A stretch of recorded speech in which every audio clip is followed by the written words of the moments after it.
Então, meus jovens saudáveis cheirando a Pampers, nós terminamos aqui hoje, nesta nossa última aula, o nosso conteúdo sobre a Primeira Guerra Mundial. Tá? Então, nós já tivemos 3 aulas anteriores. As 2 primeiras eu falo sobre as causas da Primeira Guerra Mundial, os imperialismos e os nacionalismos. A terceira aula, que quase ninguém viu, eu falo sobre os antecedentes do conflito. Então, como os países estavam economicamente e militarmente preparados para essa guerra, preparados ou não, quais vantagens e desvantagens tinham. E hoje eu vou falar mais especificamente sobre o conflito. Né? Eu não vou aqui falar sobre cada batalha, né, dessa guerra, esmiuçar as armas que cada exército tinha, nada disso. Depois eu vou disponibilizar um link para vocês, que tem muita informação, tem muita coisa, e que se vocês tiverem essas curiosidades, vocês podem procurar, tá? Hoje a gente vai se concentrar aqui no andamento desse conflito até o seu final em 1918. Então, a Primeira Guerra, ela dura de 1914 até 1918, tá? Esse era o mapa, né, que existia com relação aos diversos planos dos países. Né? Vamos lembrar, então, que nós temos, de um lado, o Império Alemão, o Império Austro-Húngaro e o Império Turco-Otomano, já em fragmentação constante, com guerras internas que comprometiam a sua participação no conflito. E do outro lado, nós tínhamos França, né, a Grã-Bretanha, e a Itália com a Rússia. Né? Então vejam que o Império Alemão ele já começa um conflito cercado, né? Que era algo que ele procurou evitar desde quando as animosidades entre os países, a formação dos blocos ficaram mais evidentes. Né? Então, o plano principal do Império Alemão era justamente atacar, resolver essa frente ocidental aqui primeiro, atacando a França, né, ocupando a França para depois se voltar para o conflito justamente contra o Império Russo. Né. A Alemanha tinha uma ideia muito clara de que a Grã-Bretanha em algum momento participaria desse conflito mais fortemente, algo que ela vai fazer principalmente a partir de 1916, né? E que, portanto, ele precisava resolver essa frente aqui rapidamente, para ele não ter que lutar, né, em 2 frentes de batalha. Ele não vai conseguir. Né? O outro plano que existia aí era do Império Russo. Né? Veja o tamanho da fronteira que o Império Russo aqui ele tinha que guarnecer. Essa era uma debilidade bastante forte, né, do Império Russo. Era muita fronteira para ser protegida, então mesmo que o exército russo tivesse um exército extremamente numeroso, com milhões de homens, né, chegou a lutar com 13 milhões de homens ao todo, né, no conflito, ainda assim era uma frente de batalha muito extensa. Né, e principalmente porque ninguém estava preparado para a guerra como foi a Primeira Guerra Mundial. Né, uma guerra moderna, uma guerra tecnológica e que vai ser caracterizada por grandes frentes de batalha. Né? As guerras europeias até a Primeira Guerra Mundial tinham sido guerras localizadas, com campos de batalha localizados, que geralmente, por exemplo, não prejudicavam, por exemplo, a população civil. Né? A Primeira Guerra Mundial ela muda completamente isso. Né?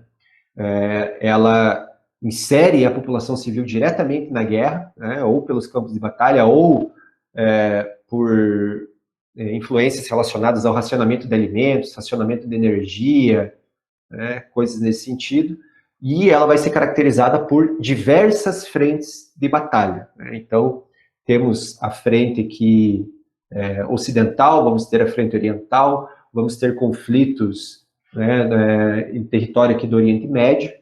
Então, por isso, será uma guerra como nenhuma outra havia sido. Né? Eu já mostrei na aula 3 essa comparação industrial aqui. né, mas para quem não viu, eu vou mostrar novamente. Aqui a gente consegue ter uma ideia do poderio de cada aliança, tá? De cada bloco. Aqui a gente tem Alemanha e Áustria-Hungria, né? A Áustria-Hungria, aqui o Império Austro-Húngaro está mais por força do hábito mesmo, porque a guerra vai ser sustentada praticamente pela Alemanha sozinha, tá? O Império Austro-Húngaro, tanto economicamente quanto militarmente, vai contribuir com muito pouco. A Alemanha ela vai sustentar a Tríplice Aliança. E aqui a gente tem França, Rússia e Grã-Bretanha sem os Estados Unidos, tá? Ainda sem os Estados Unidos. Então, vejam que o potencial já era muito diferente, tá? Sem os Estados Unidos, a Tríplice Entente tinha um potencial industrial já superior à Alemanha com o Império Austro-Húngaro, né? Aí, o que tem a ver o potencial industrial? Porque a Primeira Guerra Mundial ela foi uma guerra, sobretudo, industrial, né?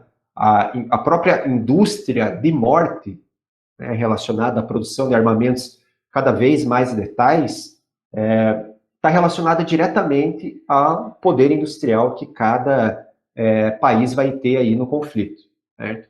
Então, aqui para vocês terem uma ideia, né, das diferenças que já existiam entre esses dois blocos, sem a participação dos Estados Unidos, excluindo, né, os Estados Unidos. Tá? Agora, se a guerra ela era já mais favorável para a Entente, né, por que ela demorou? Por que esse conflito demorou tanto? Né? Todo mundo achava que a Primeira Guerra Mundial ela duraria muito pouco, ela seria uma guerra muito rápida, né? Seria uma guerra de movimento, como várias outras guerras haviam sido. Né? A grande questão é que ela não foi, ela durou muito mais tempo do que se imaginava. Né? A gente viu ali no potencial industrial de cada bloco que a Entente ela já tinha uma clara superioridade tecnológica. Mas por que essa guerra durou tanto então? Algumas coisas entram aí. Né?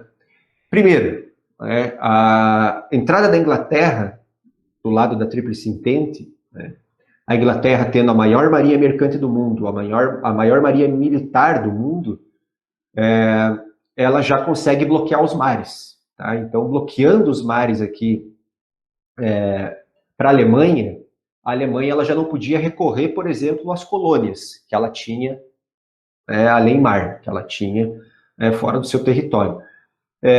Só que essas colônias, elas representavam muito pouco para o potencial industrial alemão. Né? As colônias alemãs, elas tinham mais um sentido de um país grande, um país poderoso tem colônias, do que necessariamente elas representassem alguma coisa. Então, o fato da Alemanha bloquear os mares, num primeiro momento, não afetou diretamente a Alemanha. Tá? Com isso, então, essas potências centrais, do qual a Alemanha fazia parte, elas conseguiram manter uma oferta de matérias-primas. Né? Então, elas não precisavam recorrer às suas colônias.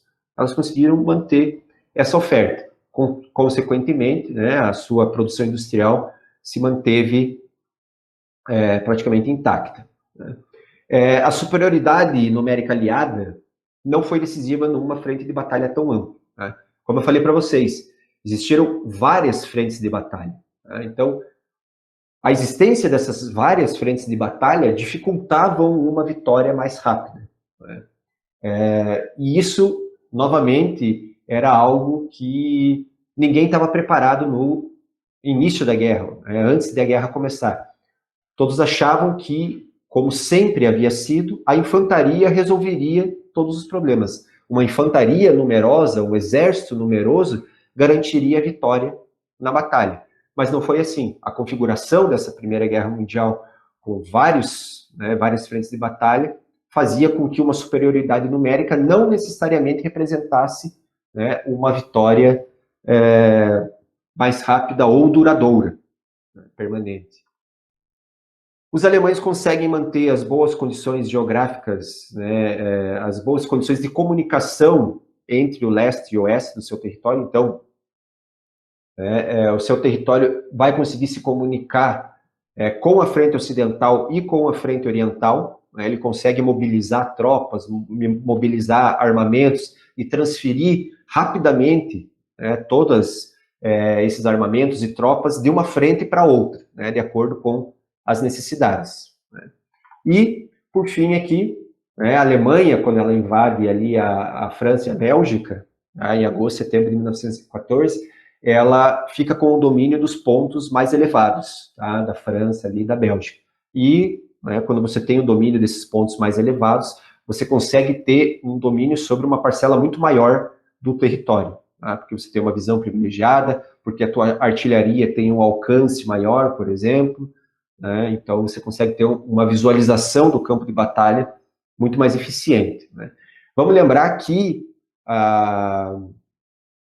né, a Alemanha, a gente está pegando a perspectiva aqui sempre da Alemanha. Né? A Alemanha ela vai conseguir sustentar uma guerra mais duradoura. A Alemanha ela tinha um potencial industrial maior dentro da Tríplice Aliança. Né? Vamos lembrar que até 1890, a Alemanha, ela, no jogo diplomático europeu, ela tenta evitar um conflito com o Otto von Bismarck. Né?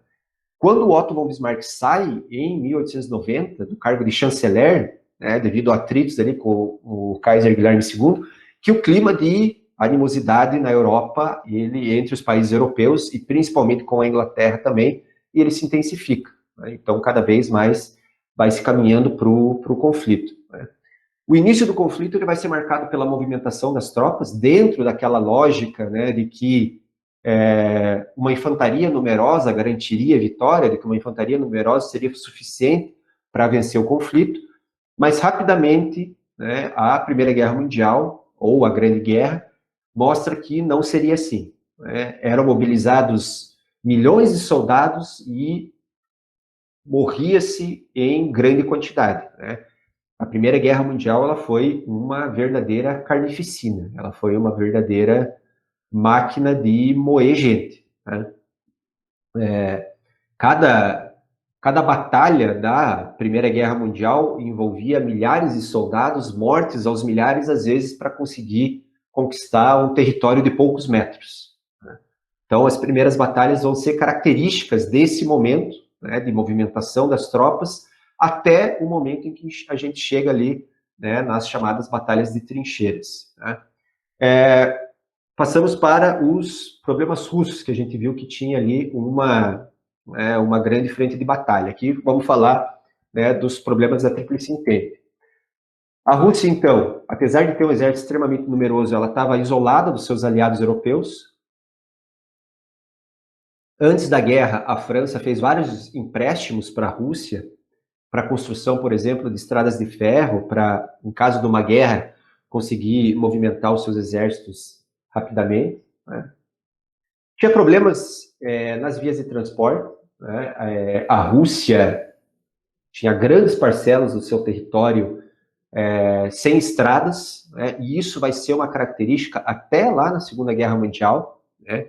A Rússia ainda era um país essencialmente agrário, né? Com 80% da sua população vivendo no campo. Né? Então, existiam poucas cidades, digamos assim. Né? Então, na verdade, a Rússia era um grande fazendão, apesar de estar passando por um processo rápido também de industrialização entre o final do 19 e o início do 20. Né?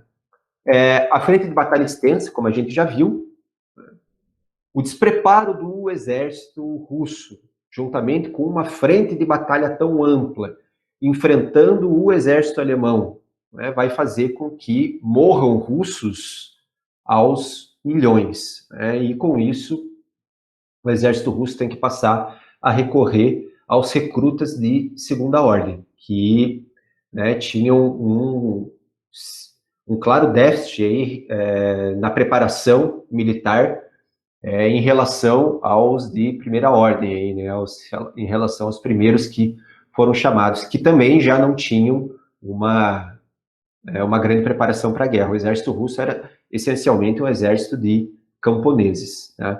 Juntamente com tudo isso, a Rússia ainda, né, vai ter um problema muito sério, uma convulsão social ali, que já vinha desde 1905, né, com episódios como a derrota na guerra russo-japonesa, como a revolta dos marinheiros do encouraçado Potemkin, o Domingo Sangrento, tudo isso, né, junto com uma inflação generalizada, com uma crise no campo generalizada, com já protestos e greves operárias nas cidades, né, tudo isso vai culminar na exigência de que a Rússia saísse da guerra. Né? Vai chegar o momento que os próprios soldados russos começam a desertar os milhares do campo de batalha, porque a Rússia já estava passando por uma convulsão social, que vai culminar na Revolução Bolchevique de 1917, que é quando a Rússia sai da guerra. Tá? Já vamos falar disso ali mais para frente. A França tinha problemas também. Né? Tudo isso a gente está vendo por quê? Para entender por que a Entente não conseguiu a vitória. Você vê, então, a Entente ela tinha problemas com os russos, tinha problema aqui com a França. Né? A França tinha um potencial industrial reduzido. Né? Muito da sua indústria era dependente, por exemplo, de produtos químicos alemães, né? Da indústria química alemã. Um número aqui, 90% de todos os corantes químicos produzidos no mundo em 1913 vinham da Alemanha. Então, a Alemanha, sendo uma potência industrial, tendo como grande inimigo a França, certo? A França estava em maus lençóis. Então, na média, a França ela tinha a metade do PIB alemão, né, do Produto Interno Bruto alemão. Ela tinha metade do potencial industrial e ela tinha metade, consequentemente, do poderio militar alemão. Então, a metade de metralhadoras, blindados ainda, que ainda estavam em projeto, além de uma dificuldade muito grande de ter suboficiais especializados, né, que era uma dificuldade da França também. Né? E ela usava uma porcentagem muito grande já da sua população, tá? Então, se ela tivesse que recorrer a mais soldados, ela teria dificuldade, tá? Diferente da Alemanha, que tinha um exército de reserva bem numeroso. A Marinha Francesa, pouco organizada. Vamos lembrar que a Alemanha ela desenvolve a guerra submarina também, né? Ainda no início, depois da Segunda Guerra, isso vai se consolidar, mas a Alemanha, com o desenvolvimento do submarino, ela vai já modificar a guerra no mar. E, pior de tudo, a França avaliou mal. Ela tinha uma crença de que a guerra seria curta, tá? Coisa que não foi. A França sabia de todas essas debilidades que ela possuía, né? Por isso que ela vai procurar fazer alianças. Por isso que ela vai procurar fazer alianças com a Rússia e por isso que ela vai procurar resolver os seus problemas com a Inglaterra. Né? Então, a França tinha problemas históricos com a Inglaterra. O mais atual ali naquele momento era uma crise ali no Canal de Suez, que os franceses e ingleses em 1902, se não me falha a memória, chegaram às vias de fato, chegaram a movimentar os seus exércitos.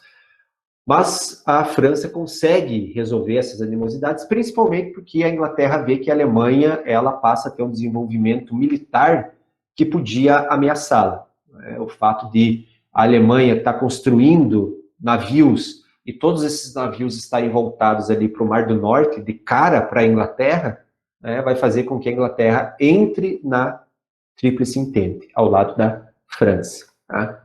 A Inglaterra tinha outros problemas, apesar de ter ainda um grande poderio industrial, ela tinha diminuído a sua parcela na produção industrial do mundo, fruto justamente do crescimento da Alemanha e dos Estados Unidos. Então, se em 1890 a Inglaterra ela tinha mais de 20% na produção industrial do mundo, já em 1913 ela tinha pouco mais de 12%. Então, isso fruto do crescimento alemão e do crescimento dos Estados Unidos, que deram saltos na sua industrialização. A Inglaterra ela tinha uma indústria militar inadequada. A Inglaterra ela nunca inadequada para o que foi a Primeira Guerra Mundial, né, gente? Os problemas ingleses sempre foram nas suas colônias, né? Sempre foram guerras coloniais. Então, ela nunca precisou de muita força, nem de muita exigência, né, com relação à sua indústria militar, para vencer esses conflitos coloniais que eram localizados. Né?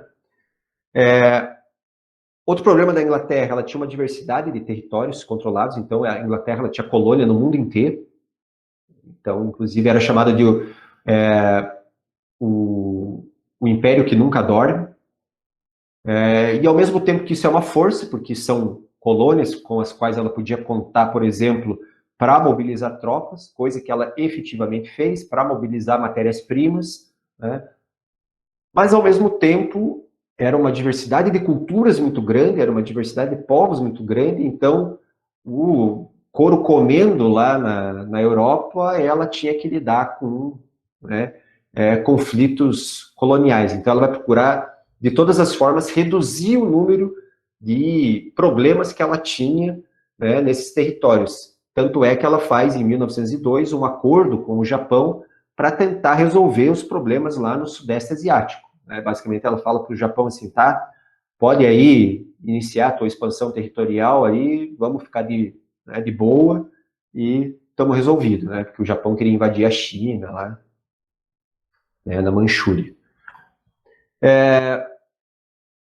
Tendo essa diversidade de territórios, então a Inglaterra tinha inimigos potenciais em âmbito mundial. Tá? Então ela vai fazer de tudo para reduzir esses problemas dela e vai fazer de tudo para evitar entrar no conflito efetivamente. A Inglaterra ela só entra na guerra quando a Alemanha invade a França. Né? E mesmo assim ela manda apenas uma força expedicionária, né, para ajudar o exército francês.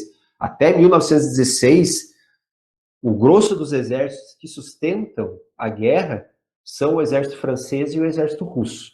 Tá? A maior parte dos homens ali, a Inglaterra ela colabora na sua indústria militar, né, principalmente.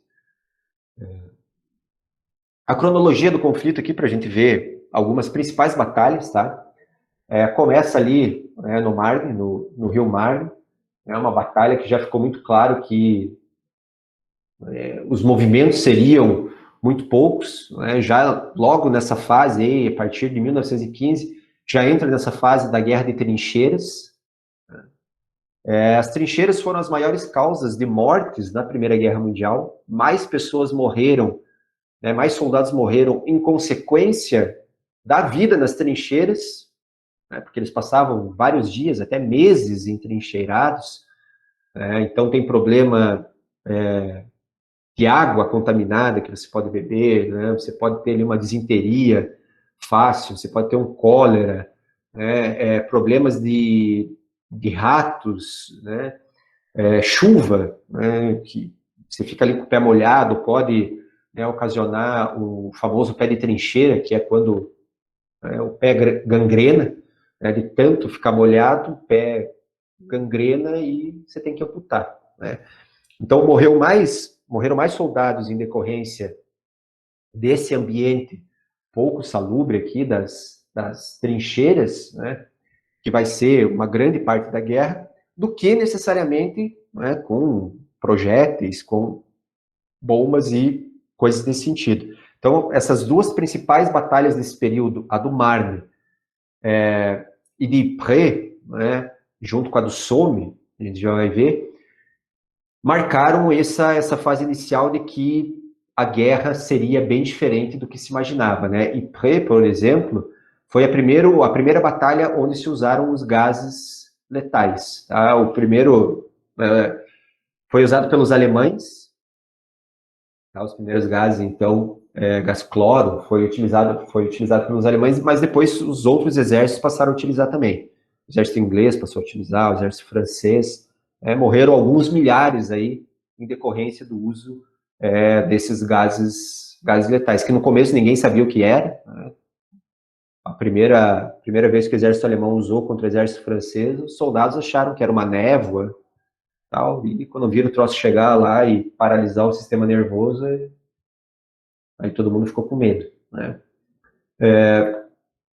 Galípoli, né, que também é um conflito no Oriente Médio, né, mostrando como essas frentes de batalhas podiam ser bem amplas e podiam movimentar milhões de soldados, né. A Batalha de Verdun, em 1906, aqui já utilizando pela primeira vez um blindado, né, que tinham muita força na imagem, né, mas eles eram extremamente lentos, estragavam com frequência, né. Então a Inglaterra veio com os blindados e depois, né, já para o fim da guerra, os Estados Unidos também ajudou na construção desses blindados aí, já financiando a construção dessas novas armas de batalhas, digamos assim, né? Então, a Primeira Guerra Mundial, devido à proeminência da tecnologia, ela vai ser um conflito em que há um desenvolvimento tecnológico muito forte, né? Do início da guerra para o fim da guerra, né? Na cadência cada vez maior das metralhadoras, dando cada vez mais tiros por minuto, né? No uso de blindados, né? Para superar essas trincheiras, foi também importante para movimentar as tropas. O uso de lança-chamas também, né, foi algo utilizado na Primeira Guerra Mundial. Então aí, né, sendo uma guerra extremamente tecnológica, né. A Segunda Batalha do Somme, em 1916, né, já aí no momento em que a guerra ainda tinha uma indefinição, né. Durante todo esses 2 anos aqui de conflito, se você tivesse que cravar quem vai vencer a guerra, estava mais para o lado da Alemanha. A Alemanha parecia que estava em vantagem, né.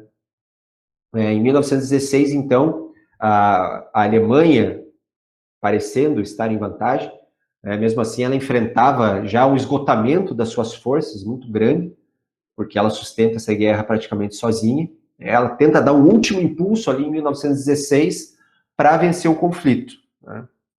Já no fim da guerra, a última batalha ali, a ofensiva dos 100 dias, tá? Já em 1918, aí já com a participação dos Estados Unidos, com a chegada de mais soldados, mas a gente já vai falar disso, né? 1917 é um ano decisivo, por quê? Primeiro, a Rússia sai do conflito, né? Ela assina o tratado lá de Brest-Litovsk com a Alemanha, isso depois dos bolcheviques chegarem ao poder. Esse tratado ele é assinado em 1918, né, no início de 1918. Os bolcheviques chegam ao poder ali em setembro de 17 na Rússia e passam a negociar, né, a sua saída do conflito. Perdem muitos territórios para a Alemanha e aí parecia que a coisa né, podia virar para o lado alemão mesmo. A Alemanha parecia estar na iminência da vitória, né. Nesse ano de 1917, apesar de parecer que a Alemanha está na iminência da vitória, existiam alguns problemas. A Alemanha, para dar conta, né, das necessidades do conflito, de produzir, né, cada vez mais armas, ela aumenta a emissão de papel moeda, ou seja, ela começa literalmente a imprimir dinheiro, né, para dar conta das suas necessidades. Isso gera uma inflação gigantesca na Alemanha. A Alemanha já sofria com a ausência de trabalhadores especializados nas fábricas, né, para produzir um armamento, para pensar em armamentos mais elaborados, mais poderosos, né, porque esses trabalhadores já tinham sido enviados para as frentes de batalha. E já está chegando no ponto em que ela está confiscando alimentos e combustíveis da própria população, tá? Da sua própria população civil. Então, aqui mais um exemplo de como esse conflito ele acabou sendo diferente, porque ele incluiu diretamente a população civil, né, no conflito, certo? Então, a Alemanha, apesar de parecer estar na iminência da vitória, já estava num último momento ali de esgotamento, né, das suas tropas, do seu esgotamento industrial, financeiro, que, né, ameaçavam essa, talvez, vitória. E aí os Estados Unidos entram no conflito, né? A gente não pode superdimensionar a presença dos Estados Unidos no conflito, assim como os filmes americanos fazem, tá? Porque em filme de Hollywood parece que se não tivesse os Estados Unidos nas coisas, né, nada aconteceria, tudo seria diferente, né? Os Estados Unidos entram no conflito, certo? Claro que eles já estavam desde antes, né, no início da guerra, fornecendo empréstimos para a Inglaterra, para a França, enviando produtos agrícolas para esses países, entrando já na indústria de guerra, né, produzindo armas também, mas ele ainda não era preparado para uma guerra moderna. Tá?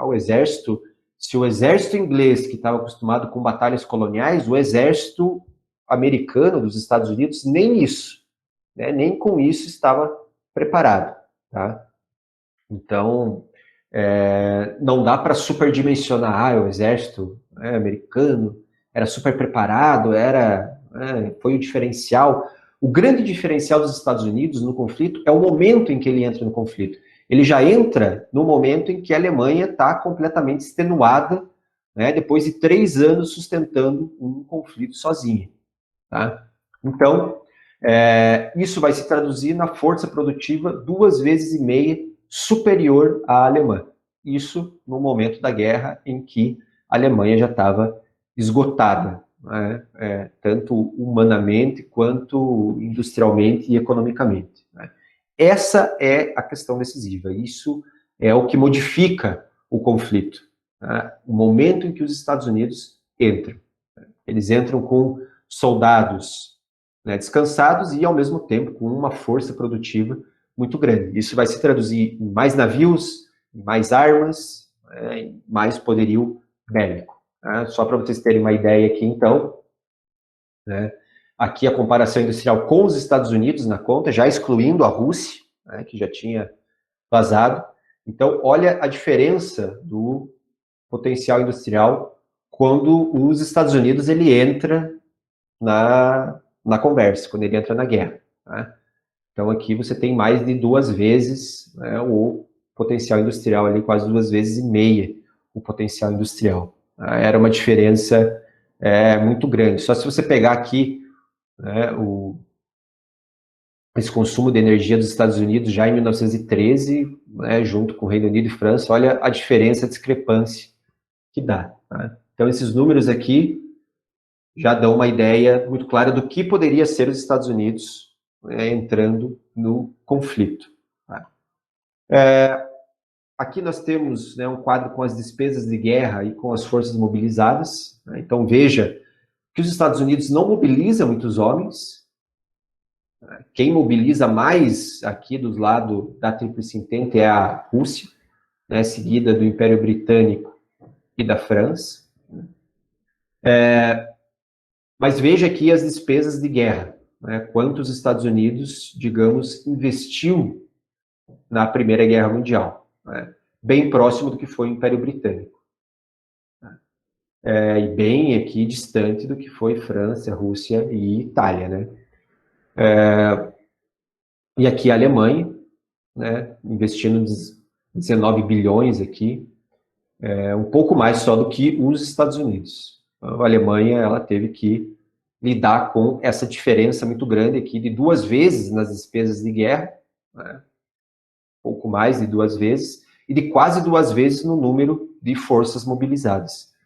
Então, enquanto a Tríplice Entente mobiliza 40 milhões de soldados, a Tríplice Aliança movimenta 25 milhões. Então, aí está a chave para entender, né, por que a guerra foi definida, por que a guerra foi decidida para o lado da Tríplice Entente. Tá? Então, a Tríplice Entente vence esse conflito em 1918, né, ocorre a rendição alemã em 1918, porque a Alemanha já estava esgotada, extenuada, né, e com a entrada dos Estados Unidos ficou muito claro que a Alemanha não poderia virar o conflito. Tá? Então, o fim da guerra vai ser marcado pela assinatura, né, do armistício alemão, ou seja, da rendição alemã. Isso aqui vai ser um ponto extremamente importante para o desenvolvimento do nazismo na Alemanha, né, no período entre guerras. Né? Isso vai ser considerado uma desonra, a rendição do exército alemão, principalmente entre os militares. Vai ser considerada, inclusive os nazistas na sua propaganda, não só os nazistas, mas os grupos de extrema-direita vão procurar vincular as traições de judeus dentro do exército alemão, na derrota alemã. Junto com isso vem a assinatura dos tratados de paz, eu coloco aqui entre aspas, justamente porque de paz eles não tiveram nada. Talvez o principal deles, que vocês se lembrem, o Tratado de Versalhes, que foi um tratado exclusivo com a Alemanha, que considerou a Alemanha a grande culpada pelo conflito. Então, a Alemanha aí, ela é considerada por esse Tratado de Versalhes, ele tinha a cláusula de culpabilidade de guerra, dizendo que a guerra tinha sido causada pela Alemanha. Então, a Alemanha ela perde territórios, todas as suas colônias, ela perde territórios na Europa, ela é obrigada a ter um exército reduzido, que poderia atacar só em caso, inclusive em caso de defesa, ela teria que pedir permissão para a Liga das Nações, que é um organismo criado aí, no fim da Primeira Guerra Mundial. Ela também não pode ter uma indústria armamentista, ela tem que garantir a desmilitarização da região da Renânia, ali na fronteira com a França. Então, uma série de imposições que, inclusive, vai fazer com que os alemães chamem o Tratado de Versalhes, todo esse período entre guerras, de Tratado da Vergonha, que a Alemanha ela foi humilhada. Isso daqui vai ser um componente extremamente importante para o desenvolvimento do ressentimento alemão, que vai ser ali o combustível no qual a extrema-direita vai beber. Outros tratados, Saint-Germain, desmembrando o Império Austro-Húngaro, e o Tratado de Sèvres, desmembrando o Império Turco-Otomano. Então, o Império Turco-Otomano basicamente vai ficar reduzido à Turquia. Então, perde territórios da Síria, da Palestina, ali onde fica o atual Iraque, perde uma série de territórios, e o Tratado de Saint-Germain acaba com o Império Austro-Húngaro. Já vamos ver ali a nova configuração da Europa nesse período pós-guerra.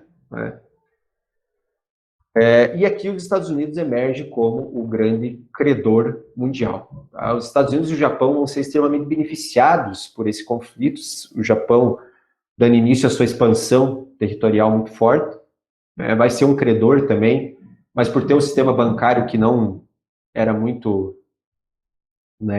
desenvolvido tanto quanto os Estados Unidos, ele não vai poder surfar tanto nessa onda quanto os Estados Unidos. A década de 20 nos Estados Unidos, aquele American Way of Life, é justamente fundamentado na herança da Primeira Guerra Mundial. Então, os Estados Unidos se torna a grande potência mundial. Ele já se tornaria. O crescimento econômico dos Estados Unidos no século XIX, ele é vertiginoso após a Guerra de Secessão. A Guerra de Secessão ela termina em 1865, e a partir disso os Estados Unidos começam a dar saltos no seu desenvolvimento econômico, na sua industrialização, e ele já se tornaria a nação mais poderosa do mundo. Só que isso estava programado ali para o meio da década de 20. O que a Primeira Guerra Mundial faz é antecipar esse momento. Aqui, então, nós temos as novas configurações. Todos esses territórios aqui, eles surgem após a assinatura do Tratado de Brest-Litovsk, da Alemanha com a Rússia. Aqui está a União Soviética, mas a União Soviética só vai se formar depois, tá? Em 24. Aqui, após o fim da guerra, em 18, 19 já, todos esses territórios, eles continuam independentes, eles não voltam para as mãos da Rússia e continuam independentes. Então, aqui surgem Finlândia, Estônia, Letônia, Lituânia e a Polônia. Vejam que o território alemão ele é dividido, e tem aqui surge o famoso corredor polonês, daí a expressão. E aqui era uma saída para o mar que a Polônia conseguia no porto de Danzig. O desmembramento do Império Austro-Húngaro também, veja então aqui Áustria, Hungria, Tchecoslováquia e a Iugoslávia, o chamado o lar dos eslavos do sul. Depois isso daqui vai ter guerra também, porque aqui dentro estava Croácia, Sérvia, Bósnia, Montenegro, e depois, no decorrer do século XX, isso daqui vai gerar problemas também. Tanto é que a Iugoslávia não existe mais. Chegamos ao fim aqui desse conflito.